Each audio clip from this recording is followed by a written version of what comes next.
लातूर राखीव लोकसभा मतदारसंघाची निवडणूक चुरशीची होणार, तर भाजपा हॅट्रिक मारते की काँग्रेस हॅट्रिक मोडते, याकडे जिल्ह्याचं लक्ष.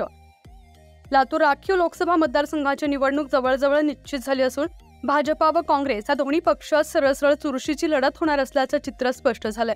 त्यात भाजपाकडून खासदार सुधाकर श्रंगारे व काँग्रेसकडून डॉक्टर शिवाजीराव काळगे यांच्यात अटीतटीची लढत होईल, कारण भाजपा हॅट्रिक मारते की काँग्रेस हॅट्रिक मोडते, याकडे सर्वांचं लक्ष लागलंय. लातूर जिल्ह्यात पूर्वी काँग्रेसचं प्राबल्य होतं, ते मोडीत काढून भाजपनं 2 वेळा ही जागा आपल्या काबूत ठेवली होती. काँग्रेसचे आमदार अमित देशमुख यांना पक्षश्रेष्ठींचं अस्तित्व शाबूत ठेवण्यासाठी रणनीती आखावी लागणार आहे, तर भाजप पक्षाचे मातब्बर नेते मंडळी खासदारकीची हॅट्रिक मारण्याचा प्रयत्न करणार, म्हणून ही चुरशीची लढत होईल असं चित्र स्पष्ट दिसतंय. भाजपाचे उमेदवार सुधाकर श्रंगारे हे चालू खासदार असून त्यांच्या 5 वर्षांच्या काळात केलेली विकास कामं, समाजामध्ये मिसळण्याची हातोटी, धार्मिक कार्य, खेळाडू प्रोत्साहन, लातूरच्या पाण्याचा प्रश्न, रेल्वे बोगी कारखाना आदींचा विचार केला तर जनता त्यांना कितपत प्रतिसाद देईल हे पाहणं गरजेचं आहे.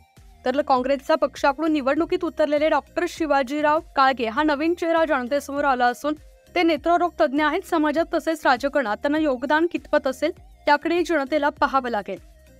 या 2 पक्षांच्या उमेदवारांना जनता कशी स्वीकारते व कोणत्या उमेदवाराला पसंती मिळेल असे महाराष्ट्राचे लातूर जिल्ह्याकडे लक्ष लागलंय. तर लातूर मतदारसंघातील मतदार सुज्ञ आणि हुशार आहे, कारण त्यांचा कौल कोणाच्या बाजूने असेल हे आज तरी सांगणं कठीण आहे.